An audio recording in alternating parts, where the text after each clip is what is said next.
আমার নবীজি বলেছিলেন, যার জীবনে দুঃখ বেশি তার উপরে আল্লাহর রহমত বেশি।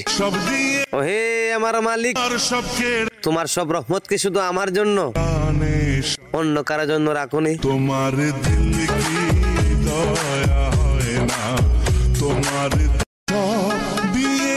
আমার নবীজি বলেছিলেন, যার জীবনে দুঃখ বেশি তার উপরে আল্লাহর রহমত বেশি।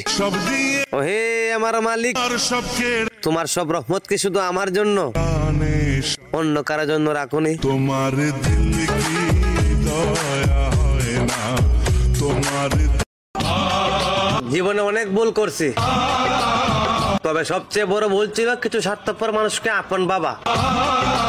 তারা আমার আঘাত আর কষ্ট ছাড়া কিছুই দিল না। সম্পর্ক বদলে গেল একটি পলকে।